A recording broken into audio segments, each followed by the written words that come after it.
मराठवाड्याला गेल्या 2-3 दिवसांपासून पावसानं झोडपून काढले, त्यामुळे बऱ्याचशा भागामध्ये पूरसदृश परिस्थिती निर्माण झाली होती। अनेक ठिकाणी पूरही आला होता आणि आता पूर ओसरायला सुरुवात झाली आहे। मात्र बीड जिल्ह्यातील पूर परिस्थितीचं भयावह चित्र अजूनही समोर येत आहे। घाटा गावात पुराचं पाणी शिरलंय, त्यामुळे अनेकांचे संसार उद्ध्वस्त झालेत। सिंधुबाई तळेकर यांच्या घरात कमरे एवढं पाणी तुंबलंय। घरातील अन्नधान्य, संसार उपयोगी सगळं साहित्य, इतकंच काय तर शेतीसाठी ठेवलेलं खतही वाहून गेलंय। आणि याच घाटा गावात आमचे प्रतिनिधी मोहसिन शेख पोहोचले। नेमकं काय चित्र त्यांना दिसलं आपण पाहूयात। मला तुमचं नाव सांगा दादा, या इकडे तुम्ही। माझं नाव सिंधुबाई विश्वनाथ तळेकर। आता सांगा मला काय काय आणि झालं, मला दाखवा, मला आधी दाखवा। मुलाचं नाव संतोष मला विश्वनाथ दाखवा तळेकर। काय नुकसान झालं तुमचं, माझं मला मूग दाखवा ना। होता, उडीद, ती हा. सारं बाया ह्या का खुराक, हा. ह्या का इथं हिऱ्याच्या गोण्या होत्या त्या फेकून दिल्या। हा. घरात राहायला आणि आम्ही तिथं झोपत होतो। आणि माल होता माझा, काय कोणी माझ्या ह्या का कोणाला विचारा किती क्षेत्र आहे। माझ्या लेखाचा 22 गोण्या उडीद होता, गव्हाच्या 8 गोण्या होत्या, ज्वारीच्या 3 गोण्या होत्या, हरभऱ्याचे मूग सगळं होतं, बाकीचं बारीक निरीक सारं पावायला लागलं। साप माझा लेख एवढूसा, कुणाला विचारा गल्लीत एवढूसा सुईवानी साप असला त्याला बेतो। इथं 3 साप होते, ते म्हणला सारं मी आणलं त्याला बे वाटतं, त्याचं बंद पडत होते लगेच साप पाहिला की। मग ते त्याला आम्ही इकडे येऊन नाही दिलं ना, आम्हाला काही काढता नाही आलं, काही सरळ भिजलं, सरळ तिंबाडा झाला सगळं। आत घरात माल, साड्या ह्या का हे सारे कप्पे फिप्पे सगळं पॅक झालं। आणि नातू होता, साखर आणलेली होती 10 किलो, त्याच्या डोक्यावर दिली, तिथं तो पडला, त्याला दरा गेले की मला खाट पाण्यात दिसला नाही। ह्या बघा माझा हे पाय, ह्या का ही छाती, एवढं हे काळं निळं झालं, ह्या बघा हे सारे हे काढचे, ही इथं खाटाचं दांड लागलं, इथं तसंच काळं निळं झालं। मग ते तिकडं टाकलं नेऊन बाहेर। दुसऱ्या दिवशी अशा लिया गोण्या फुटल्या गावाच्या, फुगून मालाच्या, हरभऱ्याच्या, त्याच्या इतके नुकसान झाली माझ्या लेकराची। माझा लेकरू काय कोणाला कधी बोलणार नाही, त्याला काय सांगा तुम्हाला। गावात संडास बाथरूम आलं तर ते बोलका नसल्यामुळं त्याला दिलं नाही। कसं उभं राहावं, आता कसं उभं राहायचं, माझ्या लेकराने 3 लेकरं येतं, त्याला 3 लेकरं, 12वीला पोरगी दुसरीकडे नेऊन गेलाय। पोरगी तिथं रडायची, डसा डसा पुरीला आणलं, तिकडच्या लोकांनी आणून घातलं, तुमच्या सारख्यानी सरली आणि पोरगी तिथं आली।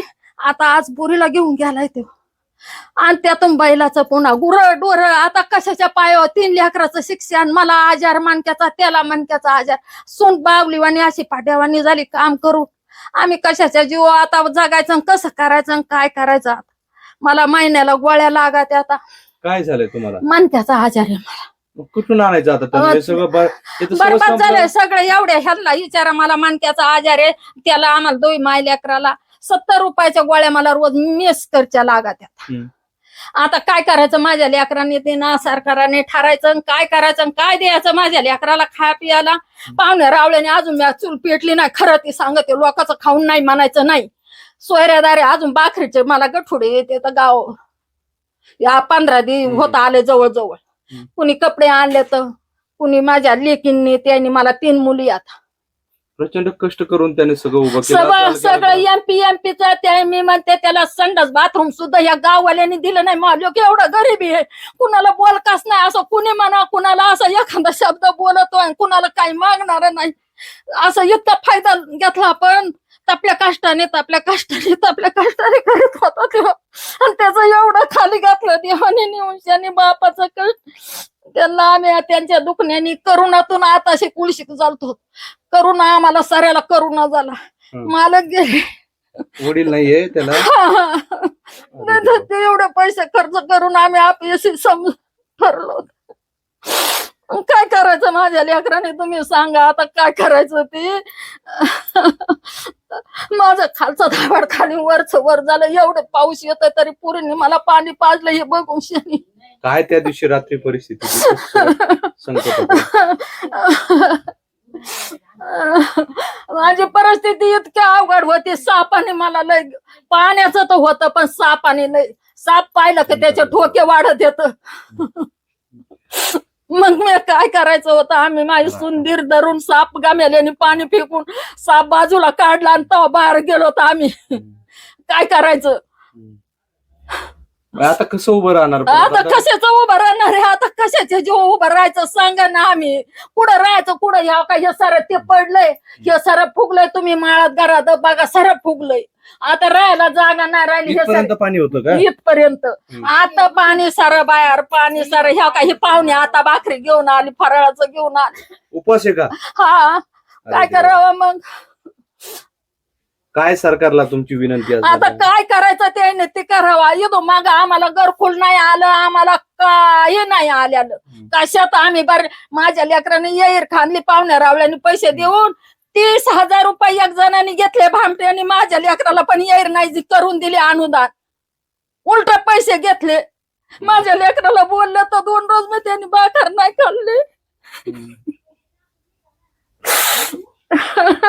मग आता हे सगळं शेतीचं सगळं नुकसान झालं घराचं शेतीचं झालं 2-3 एकर तूर ती पिवळी झाली सोयाबीन पाण्यात हे त्यात चुकाट्याचं एक दिवस सुनन दोघं ती एकटा लाईत नाही त्याला सापाचं बिया वाटतं म्हणून दोघं गेले मोर तेच त्याला बिया वाटलं पुन्हा माघारी आले ती म्हणली काय व्हायचं असं ती हो आपलं काम करून खाऊ पण ह्या माणसाला काय झालं आम्ही कुणा जीव जगायचं नाही वाटतं ना माणसाला ती मसन वाटत राहील पण सापाचं बिया वाटतं त्याला सकाळी हा. तसंच पाणी आलं हा. संध्याकाळचं झोपलं मुशाला दप्तर होतं काढलेलं ह्या का दप्तर कुठे आहे त्याची आई?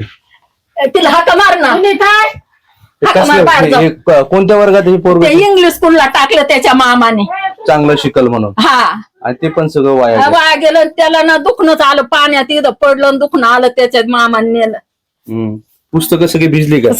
सगळे काय नाही राहिलं ह्या बघा ह्या बघा हे तेच म्हणतं मी अभ्यास कसा करू त्याला काही काढता येत होतं इठल काढता येत होता पांडुरंग तरी पांडुरंग आमच्या कोपला ती नाही येत ये ना म्हणा इकडे ह्या बघा ही इंग्लिश स्कूलचे थांबा राहू द्या सगळे खराब झाले सगळे जाते. काहीच नाही राहिलं त्याने पुस्तक पाहिलं की आरडा लागला काय नाही राहिलं म्हणलं मग दप्तर गेलं वाहू नका म्हणलं जाऊ गेलं तर मी काय करीन पुन्हा आले बाबा कुठं वावर हाय आपल्याला उडी दिली पण ती कुठे पांडुरंग काढला होता का त्यानं? हा पांडुरंगाचं कुठं काय चित्र हा, हे काय चांगले चित्र नाही होते. हे लय चित्र पांडुरंग हुबा हो पांडुरंग काढला होता वही आहे तेसली मास्तरनी त्यांनी काढतो म्हणून त्याला वही दिलती ती शिवाजी काढला होता एक कप्प्यावर पांडुरंग काढला होता आणि अजून शंकराचा फोटो एक असा काढला होता त्याचं ती बुडालं त्याला लय त्रास आला देव गेलाय. हा ते म्हणलं माझं सरळ चित्र गेले मी किती काढले सर रात्रभर काढायचो